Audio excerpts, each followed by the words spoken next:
El país sufre un vaivén de apagones de energía. Unos días sí, otros días no. La meta, terminar con los mismos. Pero además hay otros aspectos en el sector energético donde también hay prisas. Andrea Robo es licenciada en Ciencias Políticas y Relaciones Internacionales por la Universidad de los Hemisferios.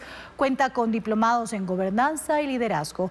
Sin embargo, su carrera ha estado ligada al área energética. Trabajó en el Ministerio de Electricidad y Energía Renovable desde el 2012 hasta el 2017 como analista de seguimiento y control. Además, fue gerente regional para América Latina y del Caribe del Consejo Mundial de la Energía, entre otras credenciales. Lenny. Andrea, y saludamos a la ministra de Energía y Minas, Andrea Arrobo. Ministra, muy buenos días, bienvenida a Contacto Directo. Lenny, muy buenos días. Muchas gracias por este espacio. A la ciudadanía también, muy buenos días. Arrancamos una jornada muy importante dentro de la crisis que estamos atravesando con mucho optimismo para poder salir de la misma. ¿Cómo es esto, ministra, que se logró el aprovisionamiento de energía más barata desde Colombia? Ellos estaban exportando energía generada con plantas térmicas que operan con combustibles líquidos y esa energía es la más cara del mercado. ¿Qué cambió? Así es. Ellos, para preservar sus condiciones energéticas, ellos establecieron una resolución en donde se decía que la exportación podía ser únicamente con combustibles líquidos, es decir, con diésel, que es la energía más cara, para poder nosotros importar esa energía y los costos eran muy elevados para nosotros. Esta resolución se podía mantener si no hacíamos ninguna gestión y lo importante de la conversación con el ministro era que se pueda ejecutar una nueva resolución en la que se establecía que a pesar de la preservación de las condiciones hidrológicas y energéticas de Colombia, podían haber nuevas fuentes de generación. En este aspecto identificamos que habían muchas empresas productoras de energía a partir de gas que estaban interesadas en ingresar al mercado spot de donde nosotros compramos la energía y ahí nosotros teníamos una gran oportunidad para poder hacer una reducción de precios. A partir de ese entonces, en el diálogo con el ministro Camacho, primero que se puso a disposición y se mostró muy abierto para que nosotros podamos seguir importando energía, es decir, que no sea hasta el 31 de diciembre, porque sus condiciones sí lo permiten. Ellos tienen anillos de blindaje para no llegar a racionamientos, es una lección aprendida para ellos desde el año 1992. Y es lo que nosotros también deberíamos hacer, tener un blindaje que no nos haga llegar a esto. Ministra, ¿de cuánto es el ahorro que se ha logrado luego de su intervención? ¿Cuál era el valor del kilovatio hora que nos vendía Colombia y cuál es el valor ahora? Justamente. Entonces ellos al estar blindados en su anillo y no llegar hacia un momento crítico en el despacho de su energía, ellos nos exportaban energía que en un precio promedio rondaba cerca de los 60 centavos del kilovatio hora. Esos valores han ido descendiendo después del regreso y la gestión de comunicación directa con el ministro entre los 40, 45 y el día de hoy, el precio para el día de hoy de importación es de 21 centavos. Ministra, ¿cuál es el plan que está elaborado para salir de los apagones? ¿Hay claridad sobre qué más se tiene que hacer en el corto plazo o van a continuar haciendo camino al andar y por eso es que los apagones un día duran 2 horas, otro día duran 3, hay días que se dicen que van a mantenerse hasta febrero, otro día se dicen que quizás hasta marzo, en fin? A ver, creo que aquí es importante establecer el tema de vocería, ¿no? Yo como ministra de Energía establezco cuáles son los mecanismos de comunicación. Y primero que nada, mantenerse informado por los canales oficiales es la parte más importante. La vocería la hago yo y eventualmente, y bajo la directriz del ministerio, la hará el viceministro de Electricidad. Entonces, es él quien atenderá todo lo referente a los temas puntuales de la crisis energética. Con respecto a cuál es el plan de ahora en adelante. Sí, lastimosamente sí. La semana pasada tuvimos que anunciar por 3 horas porque las condiciones así lo ameritaban para no poder no caer en un blackout. Fue muy lamentable tener que dar esta noticia. Sin embargo, el manejo de los embalses, lo que hemos logrado para manejar los embalses adecuadamente, ha permitido que esta semana las condiciones de racionamiento sean distintas. Es cierto y la ciudadanía ha podido ver que han habido fuertes muchas lluvias durante estos últimos días, pero esto no garantiza que sea una condición que permanecerá a lo largo de estos meses que vienen. Entonces, lo que sí debemos destacar ahora es que, si bien es cierto, ayer y hoy se suspendieron los apagones por el manejo que hemos podido hacer a nuestras reservas, sí han sido suspendidos, y esta semana, a partir de esta semana hasta la próxima, volveremos al esquema de 1 hora y media en la costa y el oriente y 2 horas en la sierra. Es decir, se elimina los apagones que fueron anunciados de 3 horas la semana pasada. ¿Cómo avanza el proceso de rehabilitación del Parque Térmico Nacional? Porque el estiaje es cosa de todos los años. Así es, así es. Esto no es algo que nos coge de sorpresa. Entonces, primero, que hay identificado ya, si está identificado el parque que tiene que ser repotenciado, reparado, y cuál es el parque que ya no debería ser utilizado, sino reemplazado. Esto nosotros ya sabíamos que tenemos una indisponibilidad del parque térmico de 465 megavatios. Eso tiene que entrar ya. Estamos terminando de armar los TDRs para que entre ya en un proceso de licitación para la sustitución de esta parte del parque generador.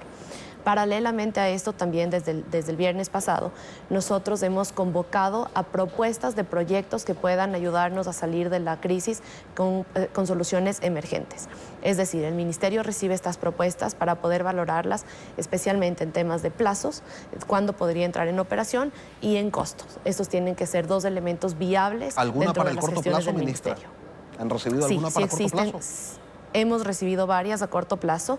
Los tiempos serán notificados. Este proceso será acompañado por la Contraloría General del Estado, por CERCOP, por el Consejo de Participación Ciudadana, así como de los ministerios que estamos alineados en un ramo de toma de decisión con respecto a la crisis, como el Ministerio de Finanzas, Ambiente y también inclusive el de METOP. El gobierno está terminando de pulir un proyecto de ley energética que va a ser el segundo proyecto económico urgente que van a remitir en los próximos días. ¿Qué nomás se va a incluir allí? Este proyecto va alineado y va de la mano con la ley económica urgente que está por aprobarse también, de las propuestas que se ha lanzado el gobierno a través de las directrices del presidente Daniel Noboa. Esta ley económica urgente es el primer paso para poder establecer los mecanismos que puedan generar una mayor apertura al empleo y para salir de la crisis actual que el país tiene, atraer inversiones, generar incentivos para que las industrias contraten a nuevos jóvenes en general, que pueda producirse mayor empleo y con eso salir de la franja de inseguridad que está creciendo cada vez más. Para esto hemos complementado varios elementos a través de la parte energética. Es la ley de competitividad energética, que esta va a permitir poner sobre la mesa diferentes mecanismos que nos den un paso adelante, tanto como para la crisis que estamos resolviendo ahora, pero también con un escenario a posteriori de cómo la ciudadanía en general puede articularse para el funcionamiento de un ecosistema energético. En lo específico, es decir, ministra, entiendo, por ejemplo, que van a eliminar los techos de 2 megavatios para incentivar la inversión privada en generación eléctrica. A ver, la ley establece justamente estos dos criterios. Uno es autogeneración y el otro es autoabastecimiento. La autogeneración, que es justamente este tema para que las industrias o quien quiera abastecerse de energía eléctrica, eso no tiene techo. El autoabastecimiento tiene un techo de 2 megavatios, pero ese techo es simplemente porque, como existiría una penetración de nueva energía al sistema nacional, tiene que ir de la mano con la capacidad que tiene el sistema de distribución y de transmisión de aceptar ese ingreso de nueva generación. Por lo tanto, si es que supera los 2 megavatios, o se pueden hacer en diferentes bloques de 2 megavatios, o en su defecto entraría bajo un esquema de autogeneración conectándose con un consumidor específico. Estos elementos, ¿qué es lo que permiten? Permiten abaratar los costos, al menos de los grandes industriales, pero a su vez también permiten que exista una descarga de la demanda energética del Sistema Nacional Interconectado. ¿Por qué alguien querría generar más de 2 megavatios, un privado, si no puede abastecerse de más de 2 megavatios?